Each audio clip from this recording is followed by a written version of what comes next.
Before we get started, if you haven't already, I really appreciate if you subscribed. This documentary has taken a lot of time to research, organize, and edit, and subscribing really helps support the series. Also, if you haven't already watched part 1 and 2 yet, I highly recommend watching those first since this documentary is told in order. In part 2, I introduced Asipiter and Rosy, who they were, how they became a part of O500's community, and how their relationship developed over time. That background is important because their relationship becomes a major part of what happens later in this story. Let's continue. Like 6 or 7 hours. Before we continue, I want to establish the timeline. According to the records I still have, Rosy joined O500's community on March 6, 2021. Asipiter joined sometime in early 2023. Unfortunately, because the server has since been deleted, I no longer have access to every record or audio log, so I can't give the exact join date. I'm doing my best to reconstruct these dates using the screenshots, chat logs, recordings, and evidence that still remain. Unlike me, Asipiter knew Rosy very well. They weren't just friends, they were in a relationship. According to Asipiter, they first became friends on June 5th, 2024. Before messaging her, he had only seen her around the server a handful of times, and had been in a couple voice calls with her. He described his first impression of Rosy as someone who was kind, very shy, and always quick to defend O500 whenever people criticized him. Nobody formally introduced them, they simply got to know each other through O500's community. Over the next several days, they talked almost non-stop. According to Asipiter, they would spend most of their day messaging each other.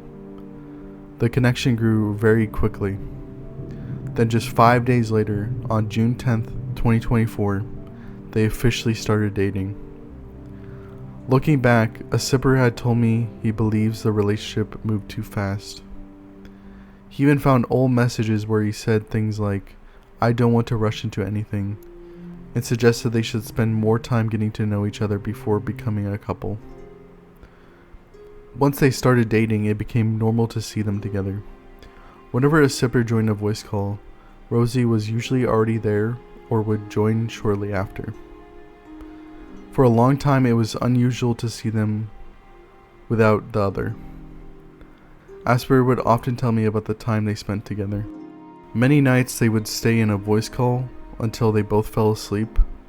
They talked about life, their struggles, their goals, and whatever else was on their mind. From everything Asipiter shared with me, I genuinely believe they cared about each other and had built a close relationship. As the time went on, though, I started noticing a change.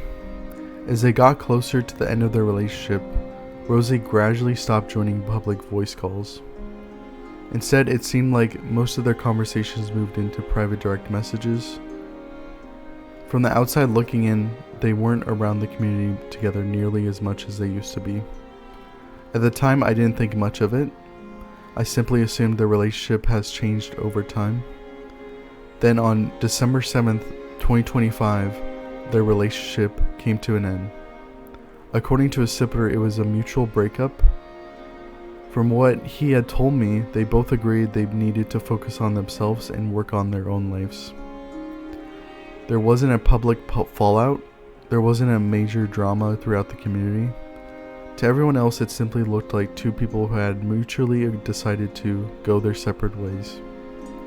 What surprised me was what happened after the next day. On December 8th, Rosy messaged Asipiter asking if he would stay in a voice call with her while she fell asleep. 2 days later, on December 10th, she checked in on him again and asked how he was doing. Over the following weeks, she continued reaching out every so often. As more time passed, those conversations became less frequent. Eventually, it seemed like both of them had accepted their breakup. Life moved on. Asipiter focused on himself. And around May 2026, Asipiter started spending more time with a girl he had known in real life. The two had reconnected and were becoming closer. According to Asipiter, around the same time, Rosy suddenly began reaching out much more frequent again. She started saying she missed him, she wanted to spend more time talking, she wanted to reconnect. At the time, Asipiter didn't think much of it. Looking back though, that would become one of the first things he questioned. Before we continue with this story, I want to take a step back. Up until this point, you've mostly heard events from my perspective and somewhat Asipiter's perspective. But this wasn't just our community. There were hundreds, eventually thousands of people who knew O500 in one way or another. Some were staff members, some were close friends, some simply spent years as a member of the community.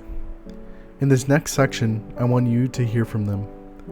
These are people who knew O500 before everything happened. These interviews were recorded before the documentary reaches the events that changed all of our perspectives. I've asked each person to describe who they believed O500 was at the time, without referencing what would happen later. The goal isn't to prove or disprove anything. It's simply to show how O500 was viewed by the people closest to him, before any of us knew where the story was headed. So before we continue the rest of the story, let's hear from the community. Hello, my name is Adder. I have been in and out of the server for about 5 or 6 years. I met O500 in 2019, late 2019, early 2020, playing just got invited randomly to customs. I'm not even quite sure, but I got added after a game or whatever by him. But I kind of joined and would leave the server and didn't really stick around until later this year. I became part of the staff and got to know Magic, Lemur, Dodo,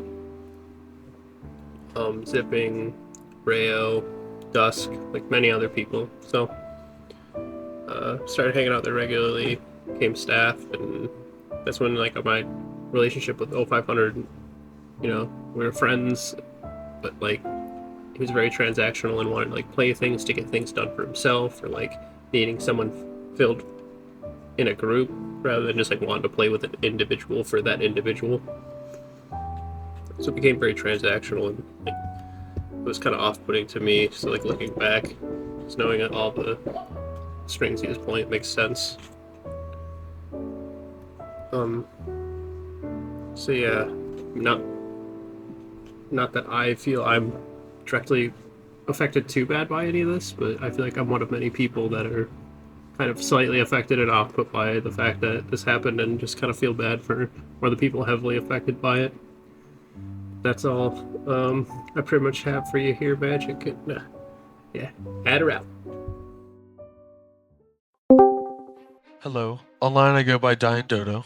I met O5 in 2022 and joined the server on early mid-2024. I was in the VC every day and later became moderator, and enjoyed a lot of my time there. When I became a moderator after a couple months, I was a very active member of the server and became closer with O5. We would talk and DM more frequently, and we would even vent to each other about pretty much anything bothering us in the server. To me at the time, he was a very good friend. He would listen to me, provide feedback, and even help me deal with some of my past trauma before he gave me more of this whole ordeal. Some things I found unusual was that he gave too many chances to those who wronged people on the server, including the staff team, myself, and himself. And also when we talked privately, he always seemed more paranoid of others' views of him, worried they were talking bad about him behind his back. Looking back, the paranoia makes a lot of sense now, seeing what all he did. I'm Zipping868. I was a staff member on the O500 Discord server for almost 2 years before it was deleted. When I first met O500, he seemed like a chill guy, and we started playing a lot of video games together. We became friends, and he eventually asked me to join the staff team, in which I did. As the owner of the server, he didn't directly do too much with the staff, but he gave us a general direction, and mostly engaged with the community playing video games with them. We were friends and we played many games together, one of my favorites being Among Us. Eventually, though, I began to notice he wasn't exactly who he seemed to be at first. He said he stopped dating over Discord, but eventually he got another girlfriend who he only talked to on Discord. I had become close friends with her friend group, and we started talking a lot. But eventually they broke up and their friend group left the server, and he drove me away from them, and I stopped talking to them for about a year. Looking back, he drove people away who didn't like him, who keep his name clean, and the people who didn't see him as that bad of a person at the time, to keep them liking him. Anakin Skywalker on Discord. I was roughly a part of the server for about as long as I can remember. I was there during like the beginning-ish time of like 2021, 2020-ish, around that time period. And I'm otherwise colloquially known as Darfs within this community. My perspective of O5 as a person was that he was very extroverted, I would say, overall. He was an interesting leader, I would say. He didn't strike me as someone who would like have dark tendencies. At first, I feel like he might have had those, but like that kind of waned over time for me. I really regret having a relationship to begin with in the first place. Alright, he didn't really like me as a friend. He just used me as a wallet, to be honest with you. I really don't know why I did those things. I guess maybe there was something in it for me to do that, but it was just not the right thing for me to be doing. I did have a lot of positive memories. I guess to some extent, I did league, like I remember when he got me into league. That was an really enjoyable time in my life. It was such an interesting time when we were playing league on the download like all the time. It was fun, but eventually I took a very long extended break from league, and then I came back and he was just not the same person. He changed in so many ways I can't imagine. He just changed so much. My experience within the community, the O500 community Discord server, was very, how do I put this, not the best for my mental health. I felt like an observer, a spectator really. I wasn't valued as a human being. That's my honest opinion. I'm sure people have other opinions of me, but like, I sure was like, oh no, you're a great guy. No, it really felt like I wasn't really valued as a person to some extent. This is an important video that Magic is making. I feel like everyone should know about everything, and yeah. But that's my 2 cents on that.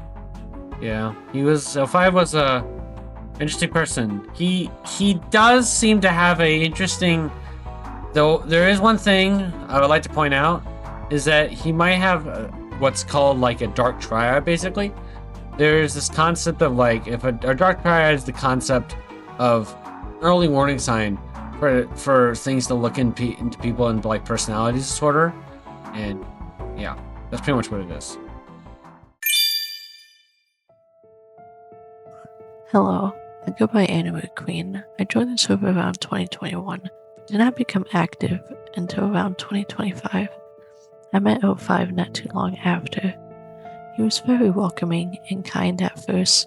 Being one of the few active females in the server, he wanted to protect me and make sure no one was being weird to me. I really appreciated it, since I was very shy at first and did not know everyone like I do today. I had an incident with another member in the server, and a falling out with that person within the first 6 months.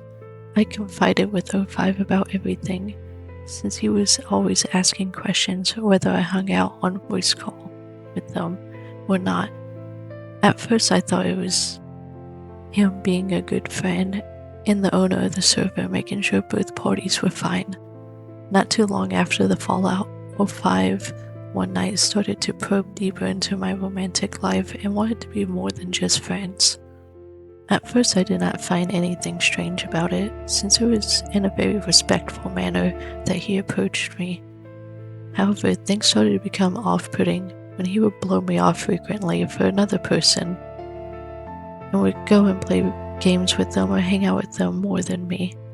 I was okay with the situation at first, and was content with it until it became frequent, and a mutual friend that I was introduced to through him started to tell me things he would say behind my back. To sum it up, he would downplay liking me in that manner, but at the same time he would tell me the opposite. I confronted him about this, and we ended up going back to just being friends, but agreed to still talk and possibly grow the relationship into something different. After that talk, I took a step back from the server for a while. Looking back on what we know now, it's honestly not surprising about what he was saying behind my back. I never would have realized that all along things were much deeper than what we all thought.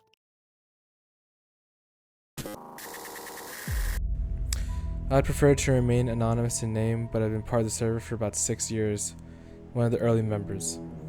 I'd describe O5 as welcoming most of the time. He did grow the server quite a bit, and he would always be welcoming to new members. He was always looking for ways to get more members in the community, such as tons of events, tons of tournaments, so he set those up. My relationship with O5 is a bit tense, as I have found it better to distance myself from him, as nothing good ever seemed to come out from being around him. There always seemed to be some kind of drama or layer of toxicity that would always pile up onto the rest of the toxic history.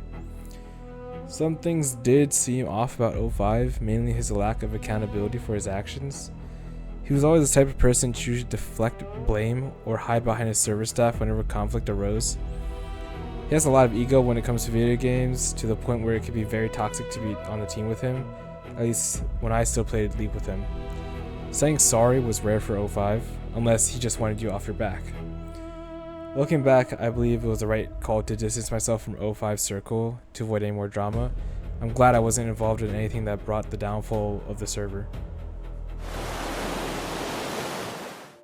My Discord username is AstuteFlamez, and I was partnered with O500 to work on a Minecraft server separate to his own Discord server. I didn't spend much time in his Discord server, but he brought over his Discord community into the Minecraft server, and that's how I met a lot of his friends.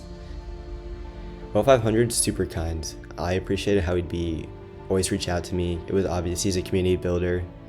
He focused on his community a lot, and I respected him for it. And I thought that his ability to develop such a large community was impressive, and I respected him for it.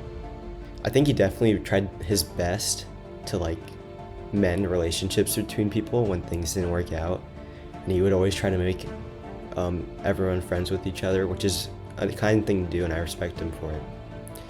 And my relationship to O500, we were friends. I mean, I wasn't really part of the Discord server, but I pretty much knew everyone still, so he'd often reach out to me with just information, like news about his server.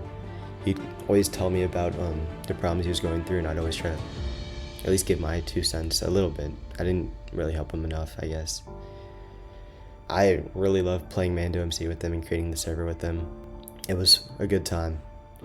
I mean, everything seemed normal, but sometimes he'd try to say oh, we should meet up in person, which I'm totally against, combining, online relationships with in person. It should be 2 different worlds, and threw me off a little bit. I didn't think too much of it. Looking back now, I mean, it makes sense. The past year seemed really stressed out.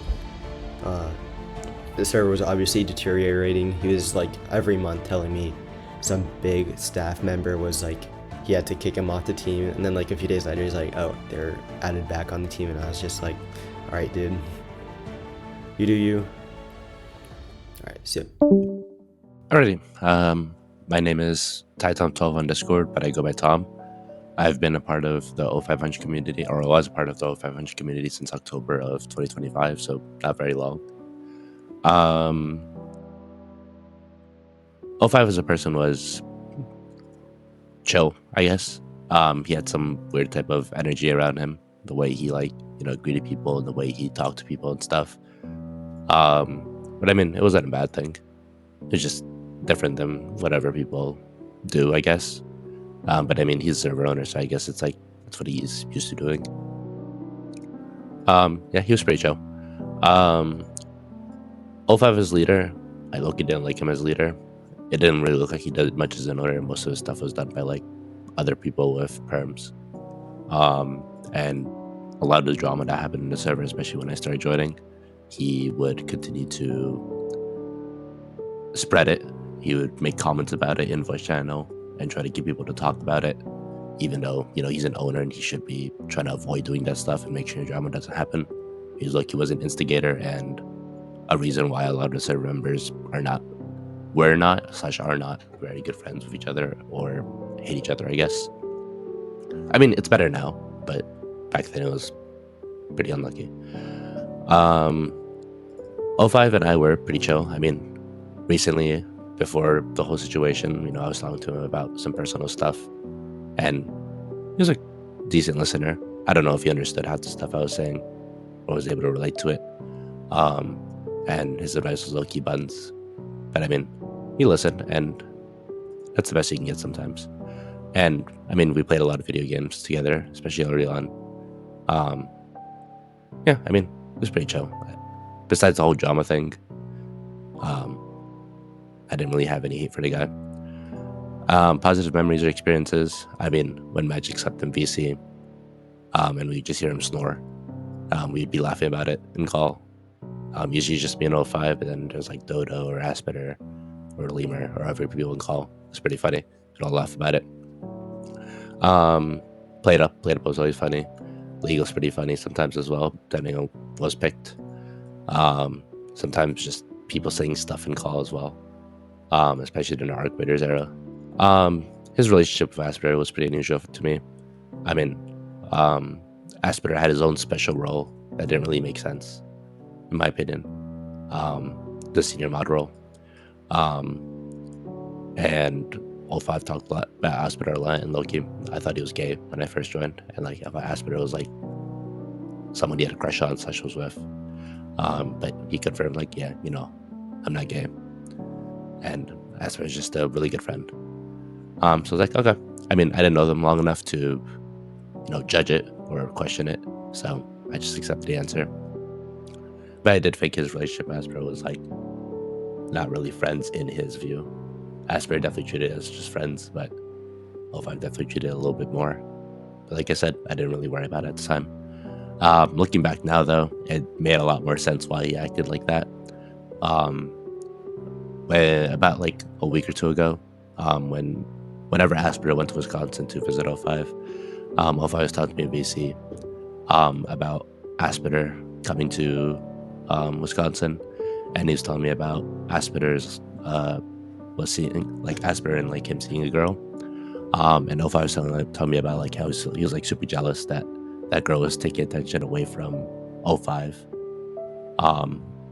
And O5 was talking about like how Asipiter isn't talking with him because he's with the girl, and O5 was like really mad at the girl. It was like very weird because if you're a friend and your other friend is like making moves on girls, you should be proud of him, not super jealous of him. And it like I said, it was super weird. It was like very too attached to just be like friends or best friends. Nothing else to say, I guess.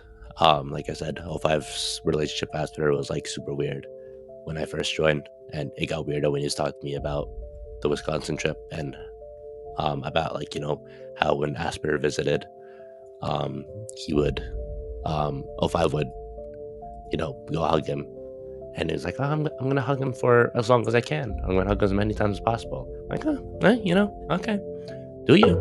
Just don't make him uncomfortable, and should be fine, I guess. But yeah, and like I said, I'm fine with my name being used in the documentary. For the remaining community member responses in this video, I'll be reading their written submissions aloud, as they choose to respond in text rather than through audio. Fine. I'll do it myself. I'm Lemur. I've been a member for a couple years or so. I joined because of O500 for gaming. We mainly played stuff like League with others in the server. O500 seemed like a fine guy, definitely a bit paranoid that others were out to get him, and sometimes very possessive of people / things he liked. He often found himself in drama or around people he found distasteful, but he seemed like a genuine guy with a couple mental issues. I think he was a fine server owner, a bit controlling at times, but it was his server so he could make the rules. We were friends online mainly. We hung out a couple times in person for stuff like mini golfing and whatever. He and Asipiter definitely had a strong friendship. That was obvious to everyone. I didn't want anything like that. I was chill being gamer friends and that's it. We had good memories. We had fun gaming and spent a bit of time in person doing fun activities. He was shy but not bad to be around. There were a few things I thought were odd about his behavior, but I chalked it up to some kind of mental issue, like paranoia or trust issues. I don't have those, so I don't have great knowledge of what that looks like. He'd be worried about what others people thought of him, and sometimes asked me to relay back to him if people insulted him in voice chat when he was gone. It only happened once, but I was just some douche being rude. Otherwise, I'd say his worries were pretty unsubstantiated. He also was pretty possessive of Asipiter, if that makes any sense. He would kind of act like a clingy girlfriend about him, always wondering why he wasn't online, or thinking a little too much about his romantic life. I tried to tell him to not worry since everyone has their own lives and time for themselves. I assume it was just a trust issue thing. I certainly didn't care if Asipiter wasn't online 24/7 or who he wanted to date. It's just not something that matters to a typical person, I guess. A lot of it does not line up with how it all turned out. I really didn't want to believe a crackpot theory like that at first, but there were way too many coincidences to really think it was nothing. The guy got on my nerves a bit with his mentality towards life and people, always talking about how he doesn't want to be betrayed or that he has his knives out, which was basically that he'd be rude if anyone criticized him in any way. He couldn't really take criticism he gave to other people, even though he often said he would tell it like it is to people's faces. He didn't do that in practical though. I also never really understood why he bothered to keep interacting with people he didn't like, or those who had caused drama in the past, especially since he say he has anxiety often. It just seems way too stressful. I have anxiety, but I just learned to stop caring about people who have caused drama before. I don't want to interact with them anymore. My name is JJ. My role wasn't really official, but I would host many game nights, games including Lethal Company, Repo, and other games. I also hosted a Minecraft server for O500's community at some times. I've been in the server for about 4 years at this point, but O500 was a persona, you could say, and you would go to for advice and always in one way know what is the best way to handle a situation. But he also can be someone who could talk for hours, but he also would help finish fights if one occurred, and perhaps has a short temper if someone said something wrong. I believe at the time we were good friends, and we actually met IRL. We could play games and chill and shit talk with each other all the time, and it was fun. We would play a handful of different games and we would have different funny moments with many different people. I don't remember anything specific, but last time I talked with him was July 4th. We both wished each other a happy 4th. Also, that night we didn't really ask to play any games, which I found a little weird. I just thought he was always upset or stressed or get mad over small things of recent history. Just that me and O5 were good friends, but he's always told me to be a real person and not to be fake, but he was the fakest one of them all. My name is Chewee. I was part of O500's community for around 3 years, with about 2 years of being consistently active. My overall impressions of O500 was that he seemed to enjoy hanging out with people, but mostly when it benefited his own interest. He regularly invited me to play games like PlateUp, Minecraft, League of Legends, and Among Us, but whenever I suggested other games he usually brushed me off. There were exceptions though. Near the end of my time in the server, he surprised me by buying a co-op game I had recommended, which made his behavior feel inconsistent. He also liked taking charge whenever we played games together. In Minecraft, there were multiple occasions where he asked people to lend him in-game currency with the promise of paying them back later with interest. From what I remember, those repayments rarely happened. One moment that stuck out with me happened near the end of 2024. I finally had the chance to play Don't Starve together with Asipiter while O500 was busy. Just as we were about to start, O500 suddenly called Asipiter away to play Teamfight Tactics instead. I can't say why Asipiter left, but the timing always felt strange to me. Later on, I also noticed that conversations in the server often revolved around revisiting old drama. I also remember O500 being pretty condescending towards lower ranked League of Legends players, often dismissing their opinions because of their rank. Overall, O500 came across as a mixed bag, you would say. At times he seemed caring and welcoming, but he could also be judgmental, inconsistent, and reluctant to engage with interests outside of his own. As a leader, I felt he delegated much of his responsibilities to others, while mostly stepping in to make the final decisions. I prefer to remain anonymous. I was a member of O500's community from late 2022 for about 3 to 4 years. Before everything happened, I saw O500 as a friendly person, but also someone who could be very blunt whenever conflict came up. His tone often came across as sarcastic. As a server owner, I thought he was a pretty hands-off person. He preferred being involved with the community instead of constantly managing it. Overall, I saw him as a firm but somewhat democratic leader. My relationship with O500 was fairly mutual. I considered him an online friend. We weren't extremely close, but we weren't strangers either. We had a good friendship without really sharing much about our personal lives. Some of our favorite memories were just playing games together with O500 and other members of the community. As the time went on, I noticed O500 almost always wanting to play games or hang out with me in voice chat whenever I was busy with real life stuff. He would sometimes seem a little disappointed, almost like a clingy friend.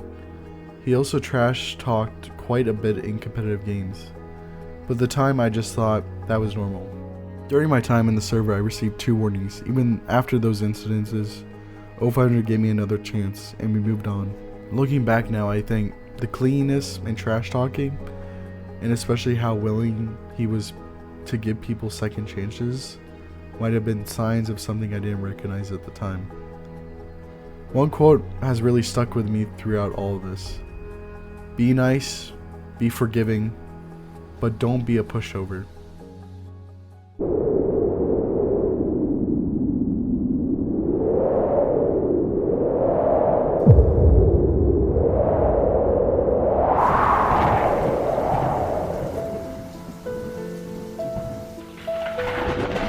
Looking back, this was the calm before the storm. I had no idea that I was about to become one of the central people in this entire story, and it all began with a direct message.